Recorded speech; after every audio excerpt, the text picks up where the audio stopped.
Olá, tudo bem, turma de administração? Como estão vocês? Espero que todos estejam bem, com saúde, ok? Bom, vamos iniciar a nossa aula de hoje, né, com um tema agora falando um pouco sobre a administração da produção e operações. Nas aulas anteriores a gente estudou a parte de materiais, né? Então a gente estudou a parte de estocagem, os tipos de armazéns, galpões, pátios, equipamentos de movimentação, enfim, tudo que envolvia diretamente a parte operacional da parte de materiais. E agora a gente vai falar um pouquinho, de uma forma um pouco mais ampla, da administração de produção, que compõe a nossa matéria. Tá bom, pessoal? Então vamos lá. Lembrando que no final dessa apresentação, a gente vai enviar para vocês na plataforma do Google Classroom e vai estar disponível um material didático para vocês, juntamente com uma atividade que vocês deverão entregar para mim referente a essa disciplina. Ok? Vamos começar então nossa aula de hoje. São em torno de mais ou menos uns 21 slides, mais ou menos uma meia hora aí que nós vamos estar juntos aqui. E caso vocês tenham alguma dúvida, alguma questão, vocês podem me chamar tanto no WhatsApp como também no e-mail. Tá bem, pessoal? Vamos lá. Administração de operações de produção e operações. Ok? Bom, primeiro de tudo, nós temos que começar um pouquinho entendendo a evolução histórica dessa parte. A função de produção, ela tem entendida como um conjunto de atividades que levam à transformação de um bem tangível em um outro com maior utilidade. E acompanha o homem desde a sua origem, né? Então, vamos imaginar o homem lá na Idade da Pedra, quando ele polia, né, a pedra a fim de transformá-la em um utensílio mais eficaz, como uma ferramenta, uma ponta de lança, uma faca, né? Então, o homem pré-histórico ele já estava executando uma atividade de produção quando ele fazia essa atividade. E nesse primeiro estágio, as ferramentas e os utensílios eram utilizados exclusivamente por quem produzia, ou seja, inexistia o comércio mesmo que de troca ou escambo. Então, ou seja, eles utilizavam, eles fabricavam as suas ferramentas para uso próprio. Então, não existia o comércio entre eles nessa fase pré-histórica, né? Bom, e aí, com o passar do tempo, né, as pessoas se revelaram extremamente habilidosas na produção de alguns bens, de certos bens, e passaram a produzi-los conforme especificações apresentadas por terceiros, ou seja, já não era mais a sua necessidade, sim a necessidade de outra pessoa que encomendava esses bens, esses objetos, para que essas pessoas mais habilidosas pudessem fabricar. Então surgiram os primeiros artesãos e a primeira forma de produção organizada, já que os artesãos estabeleciam prazos de entrega, né? Consequentemente estabelecendo prioridades, eles atendiam às especificações pré-estabelecidas e fixavam os preços para suas encomendas. Então, ou seja, se eu desejasse algo, eu iria procurar aquela pessoa que saberia fazer aquilo, ou uma roupa, um vestimento, um calçado, uma ferramenta, um tecido doméstico, e eu encomendava isso da pessoa, né?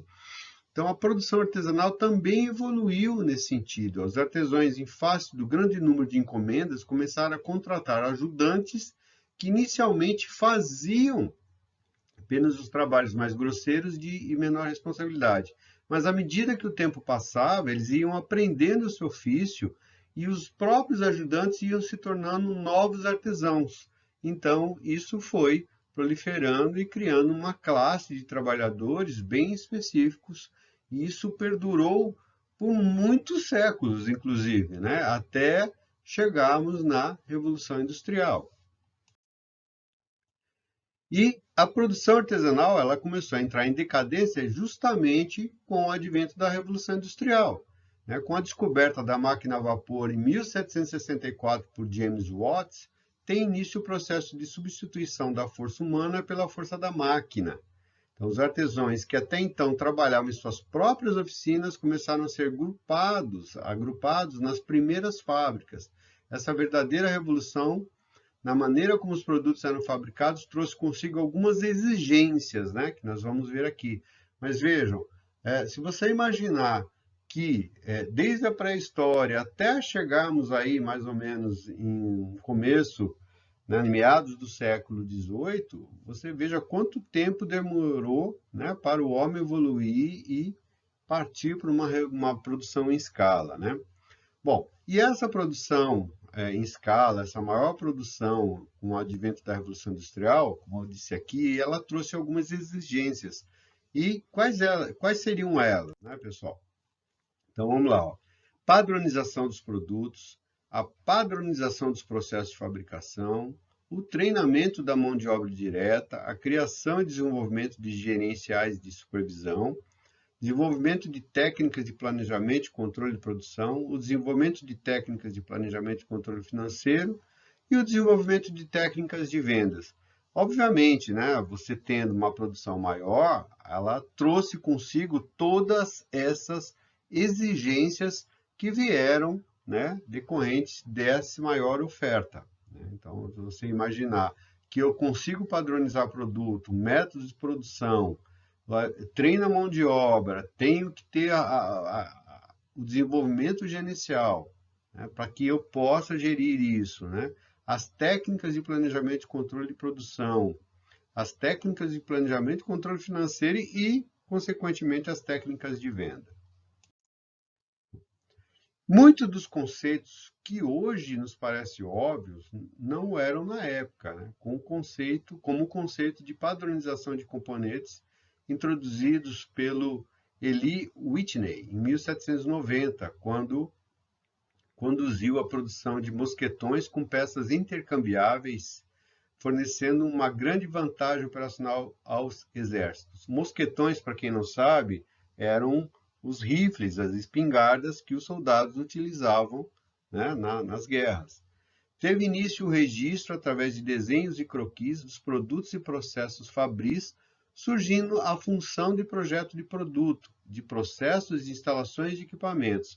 Então, veja, uma coisa foi puxando a outra. A partir do momento da Revolução Industrial, a gente começa a ter necessidade de um projeto de produto, ou seja, eles teriam que começar também a descrever os processos de fabricação de forma a que você conseguisse ter uma maior produtividade naquela produção. E também as instalações, os equipamentos e tudo mais que fosse necessário à produção. Já no final do século XIX, pessoal, aí já começam a surgir os primeiros trabalhos, né, da administração científica, com o Frederick W. Taylor, o pai da administração moderna, né? E com os trabalhos de Taylor surge a sistematização do conceito de produtividade, isto é, a procura incessante por melhores métodos de trabalho e processos de produção, com o objetivo de se tornar melhoria de produtividade com o menor custo possível. Essa procura ainda hoje é o tema central de todas as empresas, mudando-se apenas as técnicas utilizadas. Óbvio, né? Então, qual que é o objetivo de uma empresa? É produzir mais com o menor custo possível. Então, o Taylor já começou a estudar esses métodos de produtividade, esses conceitos que fizeram com que a administração moderna chegasse onde ela está hoje. E muda-se, obviamente, com o passar dos anos, as técnicas que você vai adotando para conseguir esse objetivo de ter uma maior produtividade com o menor custo possível. Nós já vimos algumas dessas técnicas já nas nossas aulas, né? Vamos dar uma olhadinha e dar uma lembrada.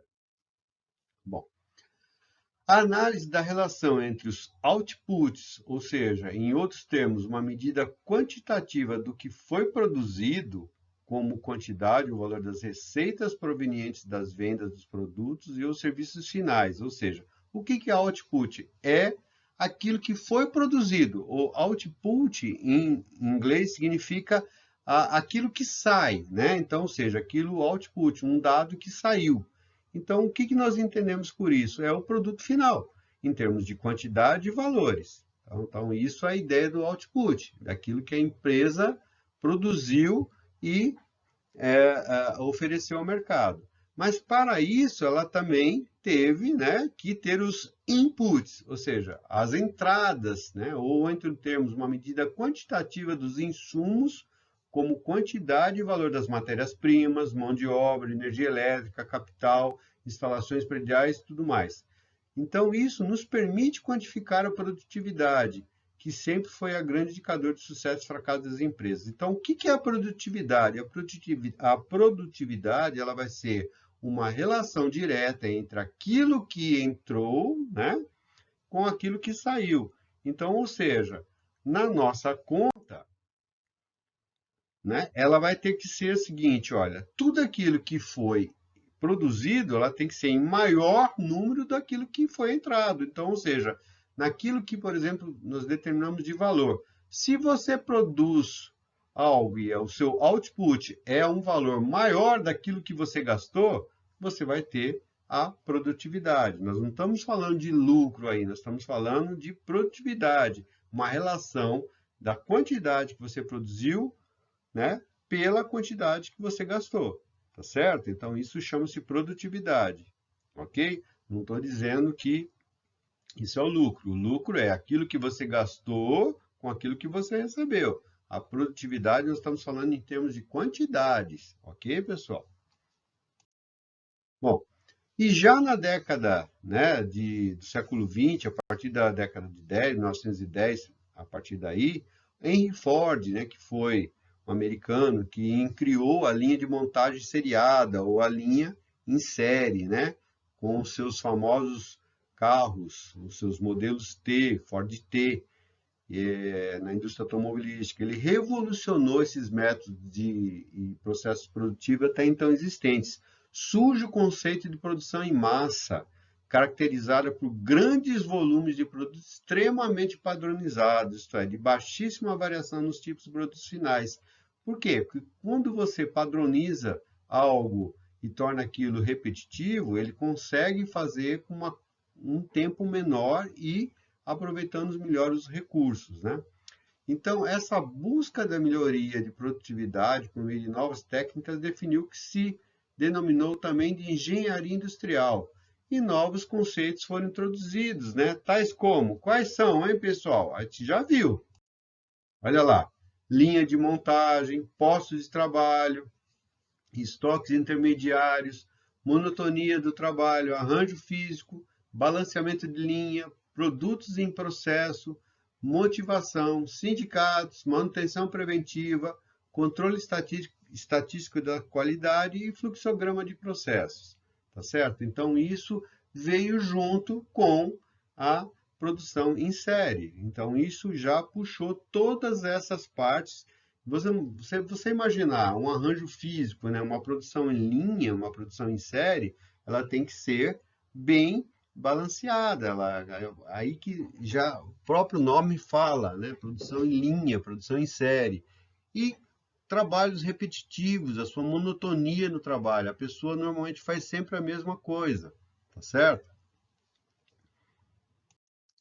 Bom, a produção em massa aumentou de maneira fantástica, né, a produtividade e a qualidade e foram obtidos produtos bem mais uniformes em razão da padronização e da aplicação dessas técnicas de controle estatístico da qualidade. Só para vocês terem uma ideia, a título de ilustração, em fins de 1996, já tínhamos no Brasil fábricas que montavam 1.800 automóveis em um dia, ou seja, uma média de 1,25 automóveis por minuto. Para vocês terem uma ideia, isso já temos aí quase 25 anos, né, dessa estatística. Hoje, nós produzimos algo em torno de quase 3 veículos por minuto, para vocês terem uma ideia de como já evoluiu também essa parte aí de produção, com a robotização e a aplicação da indústria 4.0, que é o Big Data, ou seja, a inteligência artificial dentro do processo. O conceito de produção em massa e as técnicas produtivas dele decorrentes predominaram nas fábricas até meados da década de 60, quando surgiram as novas técnicas produtivas que vieram caracterizar a denominada produção enxuta, ou o Lean Manufacturing, que a gente chama também. A produção enxuta introduziu, entre outros, os seguintes conceitos, aqueles que nós também já estudamos em sala. Just in time, que é a produção, ou você ter o produto, né, a matéria-prima ali na hora, naquele exato momento que você necessita dela. A engenharia simultânea, tecnologia de grupo, consórcio modular, células de produção, o desdobramento da produção da qualidade, da função da qualidade, sistemas flexíveis de manufatura, manufatura integrada por computador e o benchmarking, que nada mais é do que você olhar aquilo que é feito e melhorar, tá certo? Então, você tem essas técnicas modernas do Lean Manufacturing, ou da produção enxuta, que já a partir de 1960, assim, juntamente, principalmente ali no Japão, com a Toyota, aplicando essas tecnologias novas, esses conceitos novos de produção, fizeram com que desse um salto muito grande também na qualidade e na produtividade, tá certo? Bom, ao longo desse processo de modernização da produção, cresce a importância da figura do consumidor. Lógico, que é ele que vai determinar tudo, né? Qual é o objetivo principal da produção, é atender o desejo do consumidor, tá certo? Muito embora Ford dizia que o consumidor pode escolher qualquer carro desde que seja o modelo T, hoje já não é mais assim, né? Então, ou seja, a Ford dizia, ele pode escolher qualquer carro desde que seja o meu modelo, aquilo que eu fabrico. Mas isso é uma concepção antiga. Hoje, o consumidor é que rege, né, aquilo que a indústria produz, é ele que determina aquilo que ele quer comprar, e não aquilo que a empresa vai oferecer para ele, tá certo? Pode-se dizer que a procura da satisfação do consumidor é que tem levado as empresas a se atualizarem com as novas técnicas de produção, cada vez mais eficazes, eficientes e de alta produtividade. É tão grande a atenção dispensada ao consumidor que este, em muitos casos, já especifica os detalhes do seu produto, né? Sem que isso atrapalhe os processos de produção do fornecedor. Tal a sua flexibilidade. Assim, estamos caminhando para a produção customizada, ou seja, aquela que é feita para o cliente, de acordo com os desejos e necessidades do seu cliente, que, sob certos aspectos, é um retorno ao artesanato, sem a figura do artesão, que passa a ser substituído por moderníssimas fábricas. Olha só que ironia, né? Volta-se ao passado, porém, não com a figura do artesão, e sim com figuras das máquinas de alta tecnologia. Essa customização, essa produção customizada, pessoal, ela veio muito também em decorrência da aplicação da inteligência artificial nos processos. Hoje, uma linha de montagem de veículos, você consegue, na mesma linha, fazer um carro azul, um carro verde, um carro vermelho, você faz um modelo básico com modelo avançado na mesma linha, simplesmente colocando dentro do sistema, né, aquilo que se deseja produzir. A própria máquina, ou seja, a própria inteligência artificial, ela regula e faz com que a sua linha de produção seja flexível de forma a você atender a necessidade, sem ter que ficar fazendo uma produção em série, né, de um mesmo produto a toda hora. Você consegue intercambiar isso numa linha de produção com a tecnologia da inteligência artificial. Houve, pois, uma ampliação do conceito de produção, que passou a incorporar os serviços, fechou-se o universo de possibilidades de produção e a ele deu-se o nome de operações. Assim, as operações compõem o conjunto de todas as atividades da empresa relacionadas com a produção de bens e ou serviços, né? Então, também o nome dessa administração da produção passa a se chamar de operações, né? Então, a área também que vai abranger essa parte de produção pode ser também denominada como operações, tá certo, pessoal?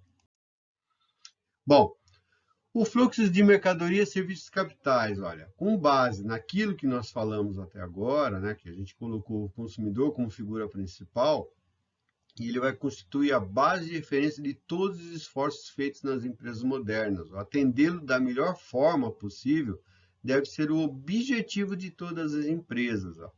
Torna-se necessário que os produtos e serviços estejam à disposição para serem consumidos, devendo estar próximos do consumidor. Logicamente, o consumidor tem a necessidade, tem o desejo de um produto, ele quer que o produto já esteja disponível para ele. E quanto mais próximo tiver, né, a oferta da demanda, melhor, ou seja, mais rápido vai ser a venda e mais fácil vai se tornar também. Tá ok, pessoal? Bom, as empresas necessitam cada vez mais de esquemas de distribuição rápidos e eficazes, com vários depósitos de produtos acabados junto a mercados consumidores, ou esquemas de entrega extremamente ágeis, pois o prazo de entrega é um fator essencial na decisão de comprar, né? A logística empresarial, parte integrante da administração das operações, constitui um conjunto de técnicas de gestão, de distribuição e transporte dos produtos finais, do transporte e manuseio interno das instalações e do transporte das matérias-primas necessárias ao processo produtivo. É aí que entra a logística dentro do ambiente de produção, né? Então, ela vai atuar juntamente com a área de operações ou a área de produção para que ela possa entregar o produto certo, na hora certa, na quantidade correta, com a qualidade devida, no menor custo possível, né? E dentro do tempo daquilo que precisa ser consumido. Então, a logística tem essa importância hoje junto à parte de operações. Por quê? Para que ele possa ter essa agilidade e atender o consumidor da forma mais rápida possível. Então, é importante ter um departamento de logística atuante e bem treinado. Com a globalização das economias, né, e a criação de produtos padronizados em termos mundiais, a exemplo dos carros mundiais, cujas partes podem ser produzidas em qualquer país, né, em países diferentes, o fluxo de mercadorias tende a atingir volumes jamais vistos. Então, veja, hoje você pode, né, ter um produto mundial cujas peças podem ser fabricadas em qualquer país. Você somente vai ter que juntar elas em um determinado momento.